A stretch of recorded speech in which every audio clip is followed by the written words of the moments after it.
Good afternoon, everyone. I'd like to, first of all, just to thank NAS and Nobody's Children Foundation and ClickSafe for inviting me to speak to you today, and for all of you for giving me your time.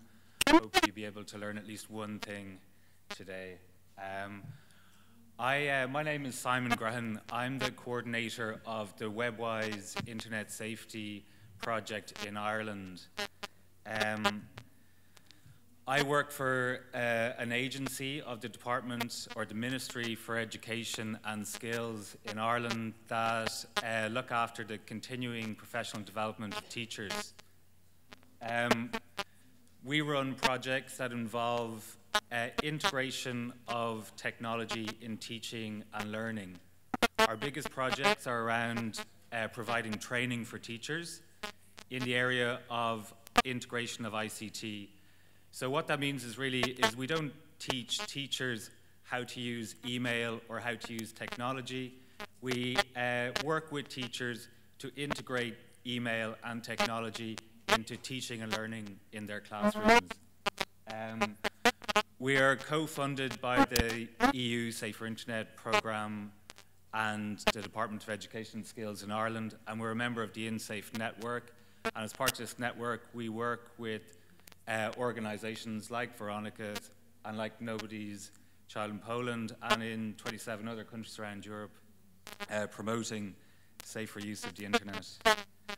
I just want to give you a little bit of context because you may or may not know much about Ireland, and when I'm going to talk about the system in Ireland, it's useful to know where I'm coming from.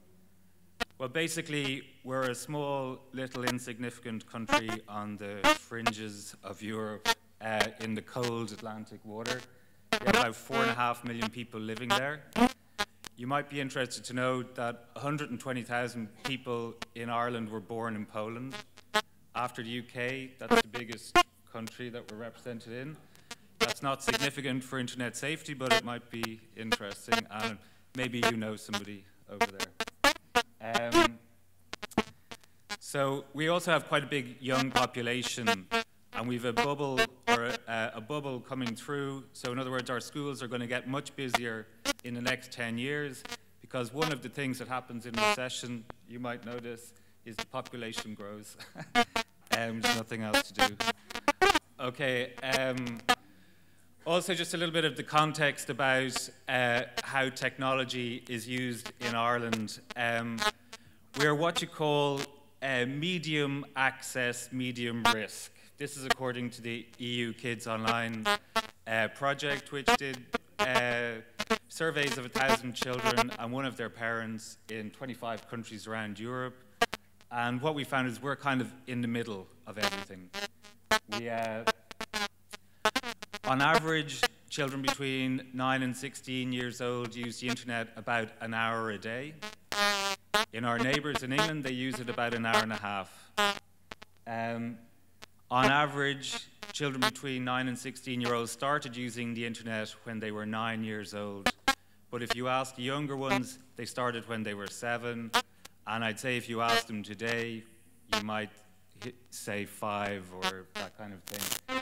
But what we know is that it's trending towards younger children using the internet, although the older children get, the more they use it. There's two real areas of internet use where children in Ireland differ from the rest of Europe. We've very high levels of mobile internet access. Lots of children have phones, games, devices, and different music players that can access the internet that they carry around in their pockets, that they carry into schools. And outside of Sweden, Ireland has the highest level of children accessing the internet in this way. Also, we have very, very high levels of parental involvement in children's use of the internet. Irish mothers are very involved in all aspects of their children's lives. They have rules for everything, and the internet is the same. However, we don't seem to have very high levels of digital skills. This chart here represents basically a range of activities that children can engage in. And you see that Irish children engage in quite a narrow, this chart here represents answers to questions that were presented, asking them about their ability to perform certain tasks online. And you see that Irish children had relatively low levels of skills when it came to doing things like blocking people who sent nasty messages on social networking sites, to bookmarking sites. And you can see in Poland, children have slightly higher levels of skills.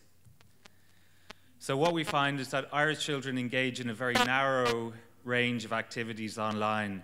They tend to be more passive users of the internet, like looking at content rather than creating content.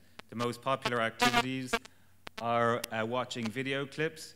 Remembering we're talking about children aged 9 to 16. If you look at older children, social networking is very popular, but not so much with younger children. Find that children are going online, first of all, to look at TV content or content that complements their television viewing. So they look at, for us, we have a very popular program called X Factor, where people come off the street and try to become famous performers. And a lot of children watch this on TV and then learn more about their favorite performers on the internet, on the website. Also, when I show this slide in Ireland to teachers, a lot of people are very surprised that doing schoolwork is such a popular activity online. We find that this is increasingly the case, that children are turning more and more to online sources of information to help them with their schoolwork. Initially, we thought this was just older children when they start to study more independently, but also with younger people. In our schools, they do a lot of project work in schools where they research famous or historical figures or subjects that are of interest to them, and the internet is where they go to find this information now. Okay, this matrix basically shows you the level of risk that children encounter against the number of online activities that they perform. And you can see over here, we're kind of outliers in this area, that we don't really engage in a very wide range of activities, and we don't really, as a result, come across much risk. So you can see Poland here engages in a lot more online activities, but the children experience roughly the same level of risk. And obviously, for me or for my agency, we are promoting the use of ICT in education. We see it as a great tool for children to use, to learn, and to become integrated in their communities and their society. And we're worried that they're not using the positive aspects of the internet, that they're not grasping the opportunities that it provides, because we're so worried about the risks. Okay, I'll just give you a very brief overview of the Irish school system, because I don't know how it compares to here, but I can just say there's basically two levels of schooling in Ireland. One we call primary, is for children from the ages of 4 to 12 years old, and this is usually done in a small context, in small schools, where the children stay with the same teacher from when they come in the morning to when they leave in the afternoon. It's about, yeah, so you can see there's figures there, but it's basically an 8-year cycle where children come in when they're 4 and they leave when they're 12, and then they move to secondary school. In secondary school, they go through a junior cycle between the age of 12 and 15. At the end of that cycle, they do a state exam.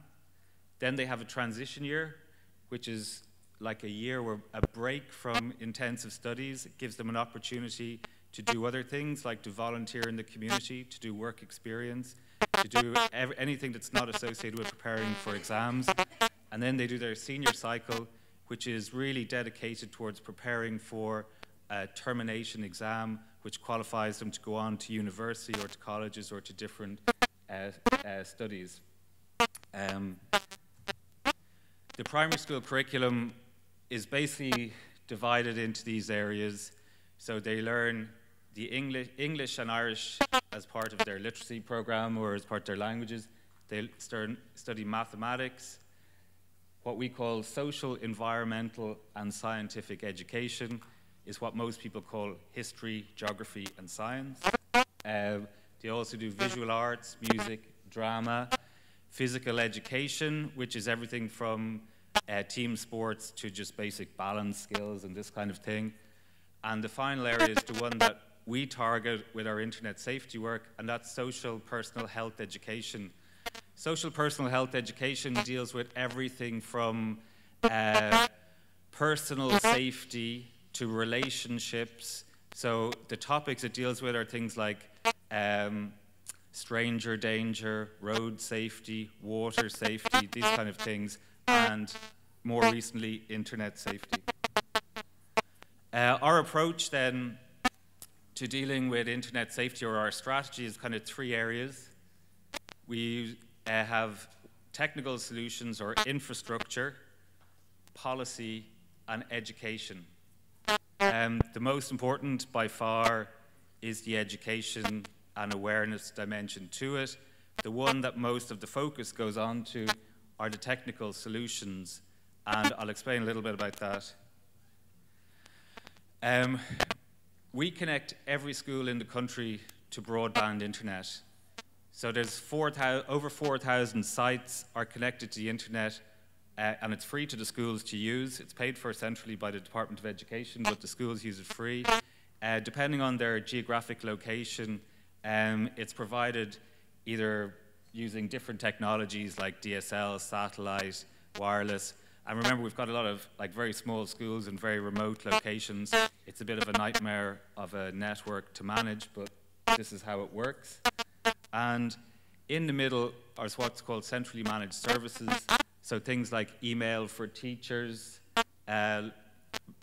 virtual learning environments or VLEs or those kind of things, and also a content filtering system. So every school, no matter how it accesses the internet, goes through a central filtering system that we manage. The filtering system has 7 different levels. At the most restrictive level, only websites that are approved by teachers can be seen. At the most open level, social networking sites, YouTube, and all can be seen, but no adult content and no inappropriate content. So no matter what the setup in the school is, so this could be a schema of a school, whether it has a computer room, an individual computer in a classroom, or whatever, they will all go through the filter. The typical setup in a primary school is every single primary school classroom in the country, as a minimum, will have a laptop and a projector. Quite a lot of them have whiteboards, and a few of them will have different innovative solutions. There's some schools now using tablets and iPads where the students all have them, but it's not the norm. The minimum is every school has a laptop connected to a projector that the teacher can use. When they go to access a site and it's blocked by the filtering based on category, this is what they see. So if I want to go to Bebo.com from my school, it says this site is categorized as personal relationships, which is how social networking sites are categorized, so it's not accessible. If the site is blocked, in other words, if a teacher reports a site to me that's inappropriate for children, I can blacklist it, which means it can't be accessed at all. This is what they see. Now, YouTube isn't blocked in our schools. In fact, it's one of the most popular sites by teachers, especially teachers at a secondary level. But I just developed a slide for a presentation I did in YouTube, and I just realized now that it's still there. Okay, so that's our filter, and that's what we call our technical solutions. The next step or part of the strategy is the policy. We require every school that connects to the broadband network to have an acceptable use policy in place. The policy basically governs how the internet can be used in the school. It should ideally be developed by the staff, the students, and the parents of the school, and it should be reviewed annually. It's not just a case of having a policy that everyone signs and keeping on file. It has to be implemented in order for it to be effective. And that governs policy. We're constantly reviewing this, and we work with all the major education stakeholders to produce templates and guidelines for schools to use in this area. But again, as I said, the most important area is the education awareness resources that we produce. And I'm just briefly going to give you an overview of what we do at primary school level. So we've recently launched the WebWise Primary Teacher Primary School Program, which has several different aspects to it. First of all, it has a handbook, like this is the cover of it here, that was given to every teacher at a certain level, upper primary in the country. It also includes interactive content on a CD-ROM, which was inside the back cover. A lot of teachers aren't comfortable teaching children about how to use the internet safely. Some of them feel that the children know more than they do about different topics, and then they're not comfortable teaching it. So we've tried to produce or to embed a lot of the key messages in the media, in this case, in an interactive lesson that the teachers can use on basically by playing it on their laptop and projecting it onto a screen, or if they have an interactive whiteboard, they can get the children to interact with the whiteboard. I can't show it to you now today, but I can show you a still of it later on. This integrates into the social personal health education curriculum at primary level. It's one of only 4 resources approved by the Department of Education for schools to use in the teaching of this area. Basically, it's divided into 2 sections. The first section is done with younger children. It deals with accessing internet content. So it looks at things like, what is the internet? How can I search? How can I search safely? How do I know what I can trust online? When they finish this section, they do a quiz. And if they score a certain level in it, they get a certificate to bring home to their parents that says, I can now surf safely. And hopefully the parents will, start to allow them to use the internet at home based on the skills they've acquired. The second section is done with older children, about 9, 10, 11, 12-year-olds, and it's about communicating online, dealing with issues like cyberbullying and privacy and those kind of things. And I should also say that all our resources are bilingual, so that strange-looking language that you can see on screen now is Irish. And the same at the end of the second section, they do a quiz, and if they pass it, they get a certificate to bring home. This program is integrated with an education initiative by the police force. Okay, I said you'd learn one thing today, and one thing is going to be a word in Irish that you'll learn as Garda. Anyone, any ideas what it means? Police. Okay, it's our police force called the Gardaí. So the police go into schools as part of a formal education program, and they deliver talks to children on topics like substance abuse, bullying, vandalism, these kind of things. And now they go in and they talk about what we say respectful online communication is really a positive way of saying cyberbullying. And they do this as part, they come into the classroom for 40 minutes and they talk about how to deal with bullying situations. They leave materials for the teacher to put in the classroom. Again, it's in 2 languages. And also that we deliver, in partnership with the National Parents Association, we deliver seminars for parents. These seminars are all about talking to your child about the internet, encouraging parents to engage with their children about what they do online. It doesn't really focus on the technologies, how to configure your settings and this kind of thing. It's more on the communication aspects of it. And we deliver about 100 of those programs a year.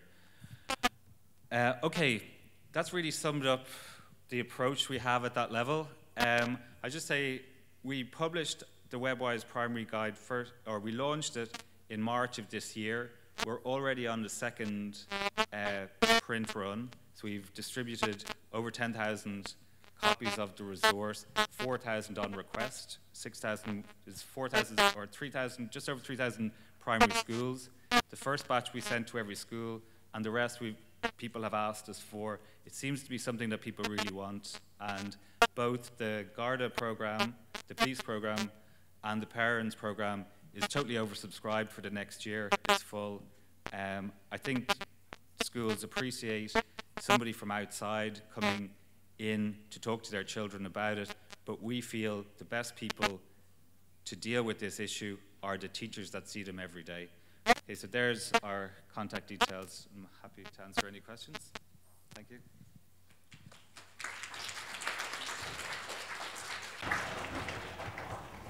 Thank you very much. Do you have any questions?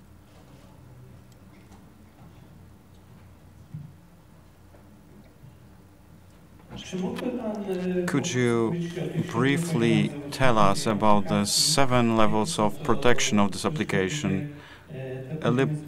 What are these protection levels? Because we saw the filtration of the internet content, but could you elaborate a little bit on the others?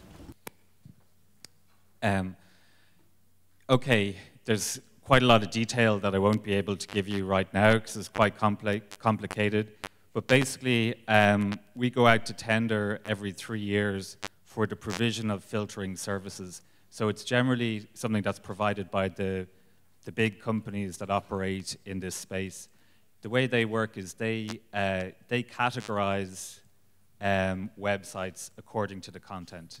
So they would have a category like educational content, like gaming,